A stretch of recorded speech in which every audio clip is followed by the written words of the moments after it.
Montana Territory, early winter, the kind of cold that doesn't ease in slowly but arrives like a decision already made. Snow had settled deep in the timber, and the air had that sharp, dry bite that told every man the same thing: this winter was going to test who belonged here and who didn't. That's when people noticed the smoke. Not rising from a chimney, not drifting from a cabin roof. It came straight out of the mountain. A thin line of gray smoke slipped from a crack in the granite face above the valley trail, steady and slow, like the rock itself was breathing. Riders stopped their horses. Some stared longer than they meant to. A few laughed uneasy. One woman crossing the trail made the sign of the cross and urged her horse forward. Everyone knew who it had to be: Silas Mackard. 6 months earlier, Silas had come into the valley hauling timber through the Bitterroot passes. He wasn't a preacher, a prospector, or a man chasing rumors. He worked with ox teams. Slow work, hard work. The kind that rewards people who pay attention. Silas had tried to build like everyone else. He picked a clearing near water-cut good logs and started a proper cabin. But the ground froze early. Posts wouldn't sink.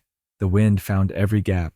By November, the roof collapsed under heavy snow, and the walls pushed outward like a split crate. 2 nights Silas slept under his wagon. Temperatures dropped below zero. His breath froze in the air. His hand shook so badly he could barely strike a spark.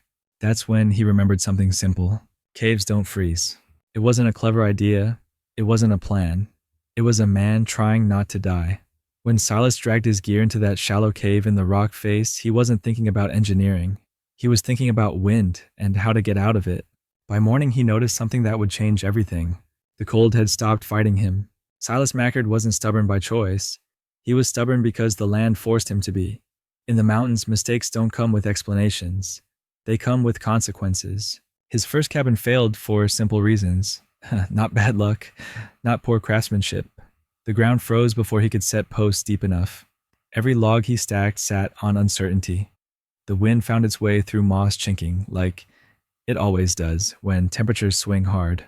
By the time the first heavy snow came, the structure was already compromised. The roof didn't collapse all at once. It sagged, groaned, then folded in during the night, quiet, as a bad decision finally accepted. That failure taught Silas something most settlers learned too late. Winter doesn't negotiate. You either prepare properly or you burn through everything you own trying to stay alive. After the collapse, Silas didn't rebuild right away. He couldn't. The ground had turned to iron. Every swing of the axe rang useless against frozen soil. There would be no second attempt, not before spring. That left him with a problem most men refuse to face honestly. Where do you sleep when the rules stop working? Under the wagon, Silas felt every inch of the cold. Wind cut through blankets. Heat vanished the moment the fire died.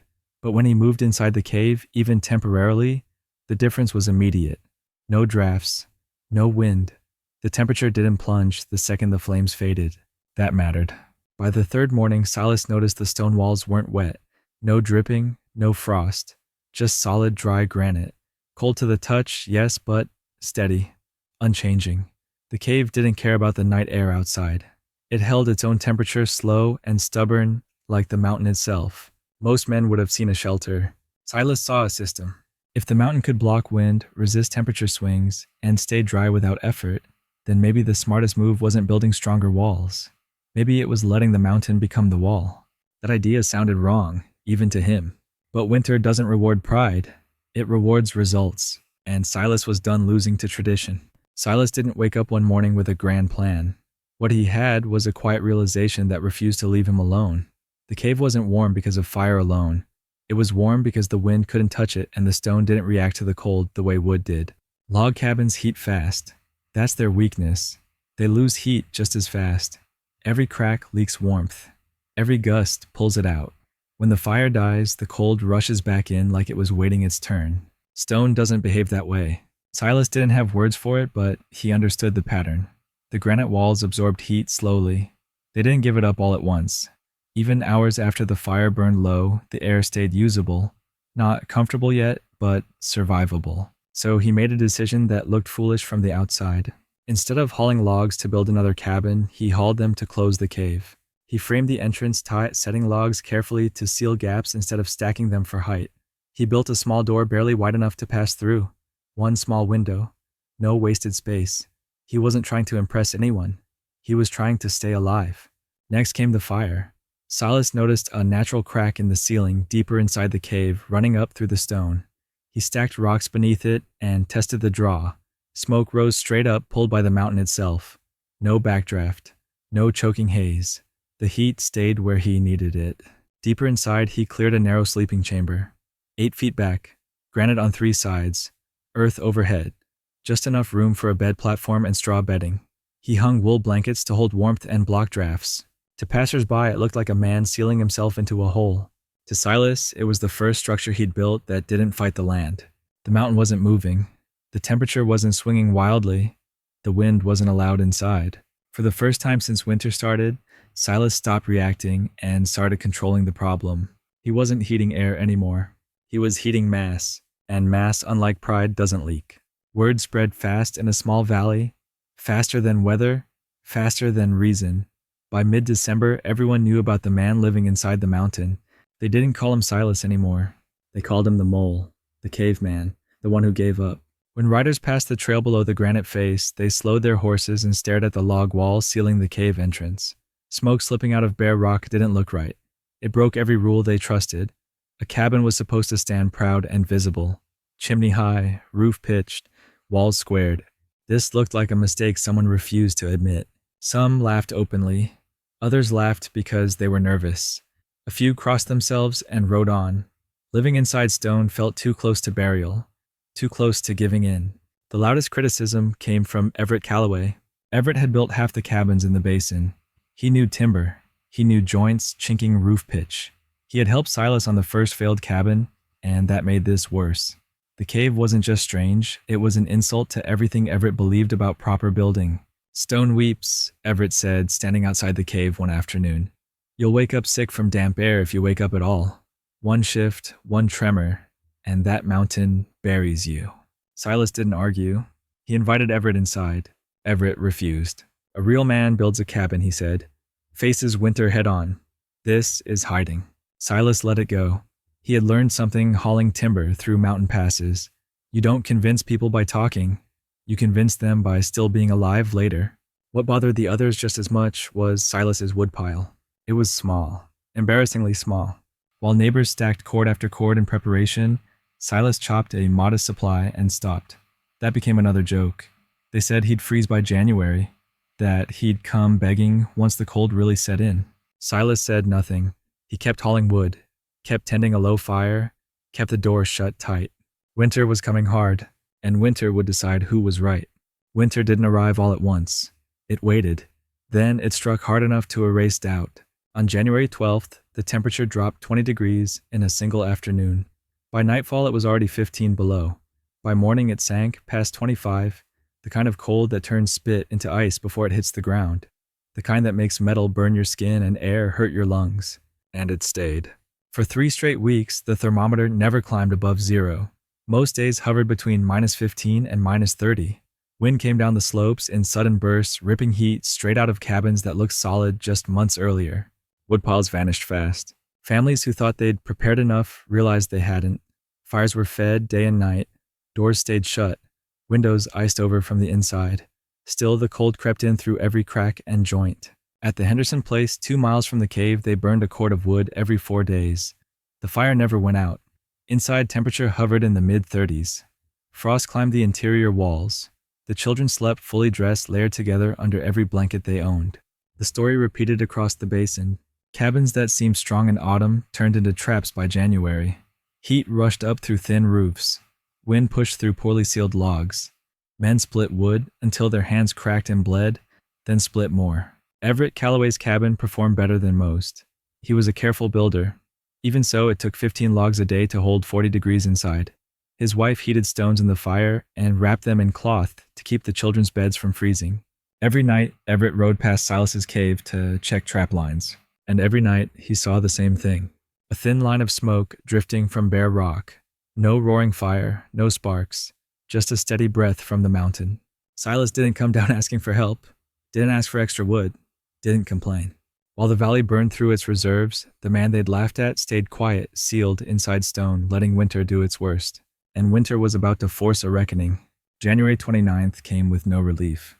The cold had settled in like it intended to stay forever.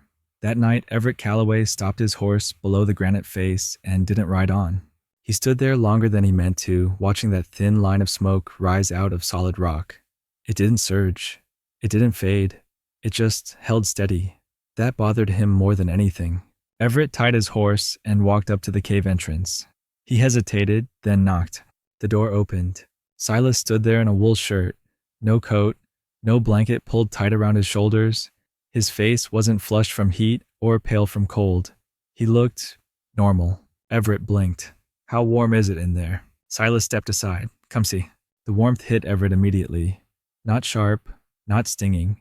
It didn't feel like standing too close to a fire. It felt even, settled. The kind of warmth you stop noticing because it doesn't demand attention.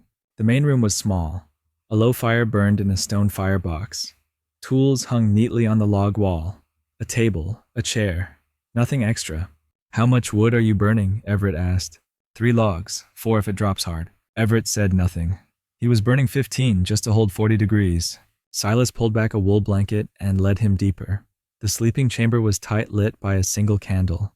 Granite walls on 3 sides. Straw bedding laid clean and dry. Everett placed his hand on the stone. It wasn't cold. It was cool. Like a cellar in summer. It wasn't pulling heat from the room. It was holding it. "What's the temperature back here?" 45. Maybe a little more. Doesn't swing much. Outside it was minus 25. Everett did the math without speaking. A 70-degree difference. A quarter of the wood. Stable through the night. Silas didn't explain. He didn't have to. The mountain was doing the work. And every assumption Everett had carried into that winter quietly collapsed. Everett didn't stay long that night. He didn't argue. He didn't offer advice. He stepped back out into the cold, mounted his horse, and rode home without looking back. But something had shifted. 2 days later, he returned. This time, he brought a notebook. He asked different questions now. Not the kind meant to prove someone wrong, but the kind meant to understand. Where exactly did the draft pull? How deep was the sleeping chamber? How wide was the entrance? How did Silas keep moisture from building up? What happened when the fire went out overnight? Silas answered plainly. No speeches, no pride. Look for dry stone. Natural airflow matters more than a tall chimney. Seal the entrance tight. Keep the sleeping space deeper where the temperature stays steady. Don't heat what you don't use. That was it. Word spread again, but this time it sounded different. The jokes stopped. Men started bringing thermometers. They compared wood piles.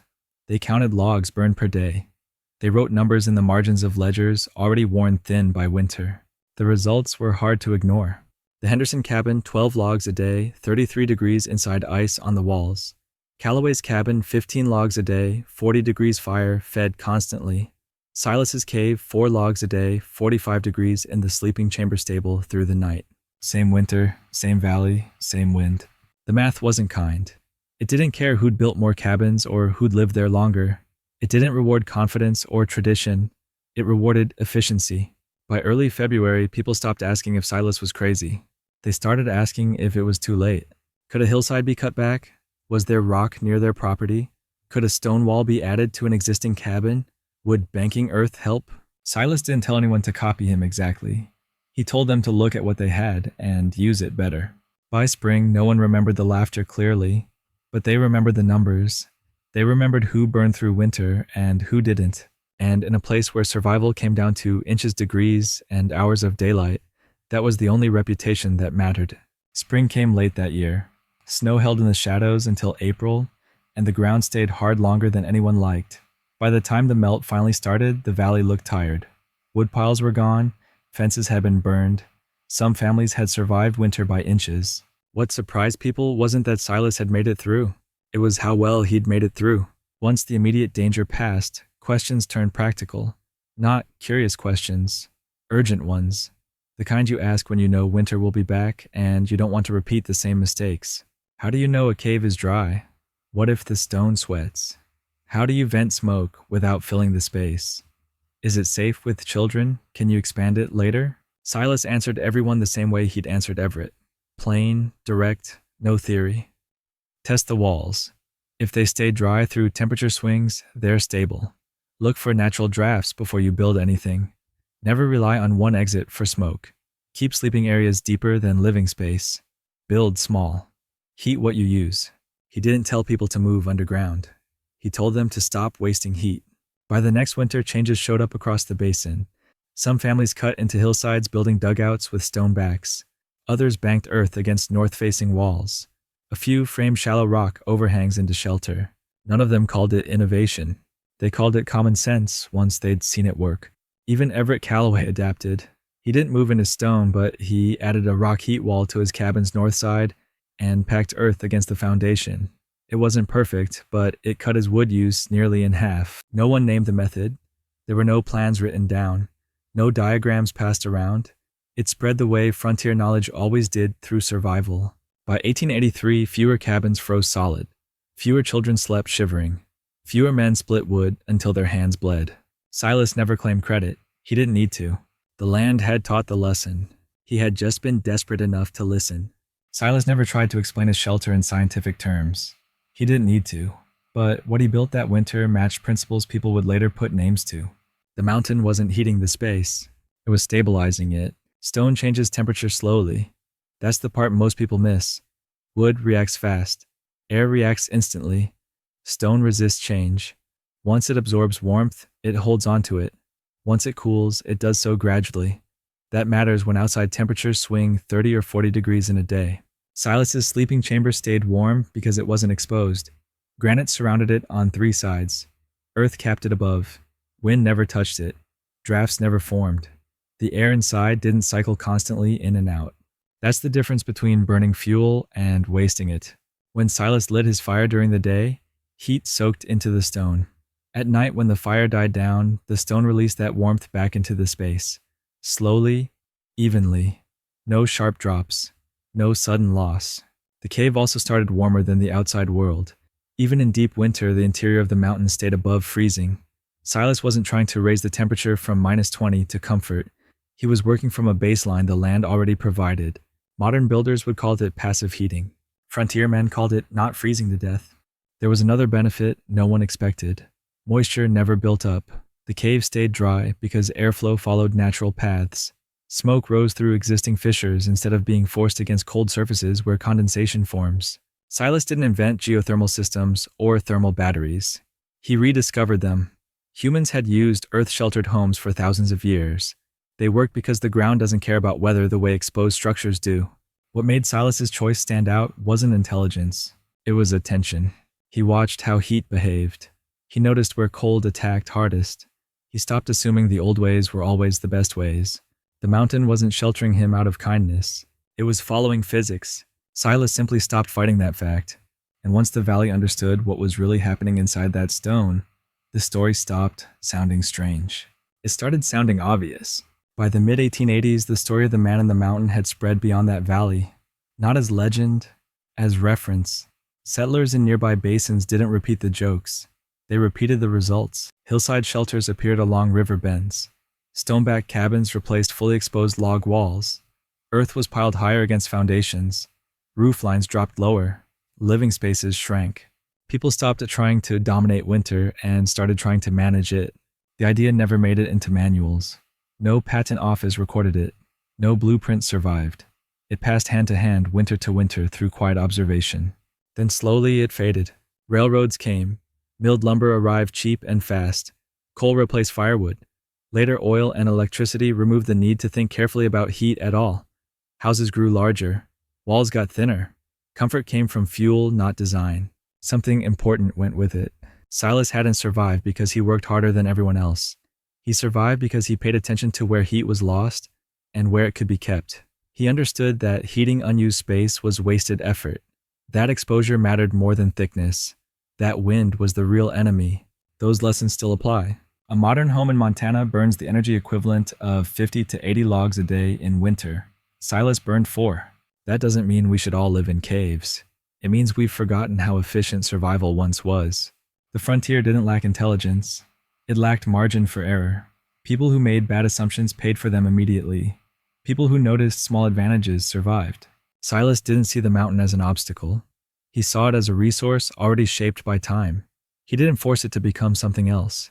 He adapted himself to it. That's the lesson worth remembering. Not just about cabins or caves, about restraint, about efficiency, about listening before acting. Winter still tests people. It just does it quietly now through bills and systems instead of frostbite. Silas Mackard's shelter reminds us of something simple. Survival works best when you let the land do what it already knows how to do. Silas Mackard didn't leave behind a blueprint. He didn't write a guide. When he eventually moved on, the cave stayed where it was quite sealed, part of the mountain again. What lasted wasn't the structure, it was the understanding. The frontier was full of people who worked hard. Hard work wasn't rare. What was rare was efficiency. Winter didn't reward effort alone. It rewarded decisions that reduced exposure, waste, and risk. Silas didn't beat winter by burning more fuel. He beat it by shrinking the problem. He reduced surface area. He blocked wind. He stopped heating air that escaped the moment the fire died. He used mass instead of volume. Most settlers thought survival meant more wood, bigger fires, thicker walls. Silas proved that survival often means less space, fewer openings, shorter heat paths, fewer assumptions. That idea applies far beyond a mountain cave. It applies to any place where resources are limited, any time when fuel costs more than money, any situation where failure doesn't come with a warning. What people laughed at wasn't stupidity, it was unfamiliar efficiency. The cave looked wrong because it challenged habit. Habit is comfortable. Habit feels safe. But habit doesn't adapt quickly. Silas adapted because he had to. He didn't trust tradition blindly. He trusted results. When something failed, he didn't defend it. He let it go. When something worked, he kept it, even if it looked strange. That's the frontier mindset we've mostly lost. Not toughness, not isolation, but attention. The ability to look at a problem plainly and ask one question: where is the energy going, and how do I stop losing it? Silas answered that question with stone earth and restraint. And when the next brutal winter came, as it always does, the people who learned from him stayed warmer, burned less, and slept through the night. Not because they were smarter, because they stopped fighting the land and started working with it. That lesson hasn't expired. We've just gotten loud enough to forget it. There was no moment when Silas Mackard stood up and declared he'd proven something. No speech, no satisfaction taken from being right. That wasn't his way, and it wasn't the frontier's way either. Winter doesn't applaud. It just leaves you alive, or it doesn't. When the snow finally pulled back from the valley and the trails reopened, people noticed something small but telling. Silas didn't look worn down. He wasn't thinner than everyone else. His hands weren't split raw from endless wood cutting. He hadn't burned through his tools, his fences, or his future to survive one season. He'd come through winter intact. That mattered. Most men who survived hard winters carried it in their bodies for years. Stiff joints, bad lungs, a tired look that never quite went away. Silas didn't escape winter untouched, but he hadn't fought it the same way. He'd reduced the strain instead of enduring it. That's what made his choice worth remembering. Frontier survival is often misunderstood as brute force, bigger fires, thicker walls, more effort, but the people who lasted longest weren't always the strongest. They were the ones who understood limits of their bodies, their fuel, and the land itself. Silas didn't conquer the mountain. He let it do what it had always done. Hold steady, resist extremes, stay patient. The cave didn't make him brave. It made him practical. It took the wild swings out of winter and turned survival into something manageable, predictable, repeatable. That's the kind of solution winter respects. Not clever tricks, not pride, just decisions that work when conditions stop being forgiving. Today we live surrounded by systems that hide these truths. Heat arrives at the flip of a switch. Loss is delayed, not eliminated, but the rules haven't changed. Energy still leaks. Exposure still matters. Mass still beats air when it comes to holding warmth. Silas Mackard's stupid wall wasn't stupid at all. It was quiet, efficient, and honest. And in the end, that's what kept him warm when everyone else was busy burning themselves tired, trying to prove winter wrong.